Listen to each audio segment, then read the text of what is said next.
I was born in Nebraska. I lived in a small farming community, and it was quite different than it is here in Los Angeles. When I was 11, I moved to Manhattan Beach and grew up in Manhattan Beach from 11 until I graduated from high school. I have one brother, younger, 2 years younger. I've always been very close. I was born in Culver City, California. My parents came out from South Dakota. They were farmers. They came out in 36 because it was a dust bowl. 2 years in a row, my dad lost the whole crop, and they couldn't take it anymore, so they packed up my brothers, which I have two. They drove out here. I came along when they got here. I was drafted in the Army, E2. All I did was cook for a bunch of officers. I went to Fort Ord, took the basic training, then they sent myself and 4 others to school for cooking. I spent 2 years, 3 months, and 5 days in the military, which I was supposed to only spend 2 years. November, something happened in the United States that a lot of people don't remember.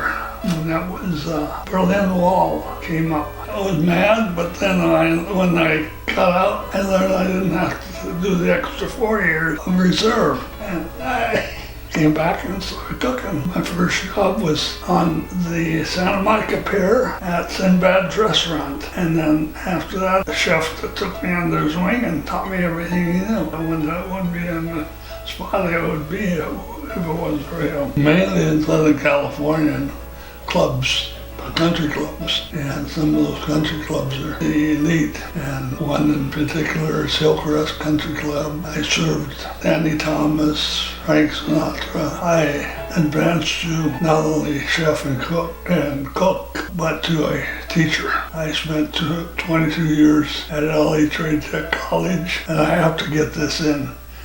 Writing a letter to the White House, Chef Haller. I thought, he won't answer. He did. He says, well, you're coming this summer. Go to the back gate and let them know you're here. We got a complete tour of the White House where Reagan and Nancy lived downstairs. And then after that, the chef just put us in a line for the other tour. But that first tour was a private one. We met at church.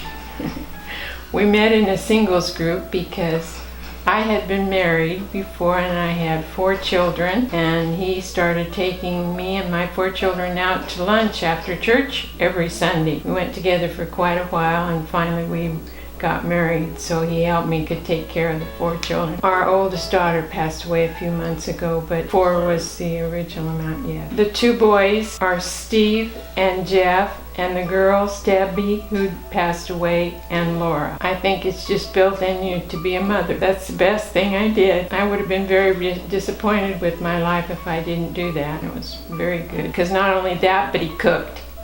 Yeah, that's every woman's dream, that they don't have to do those kind of things. But since it was his profession, I kept saying, well, he's a professional, why should I try to compete? And of course I worked too, so he got home from work earlier in the day and he would start the dinner before I got home. I did all kinds of office work, several different places. I worked for the Air Force facility in El Segundo, TRW, and several other aerospace jobs.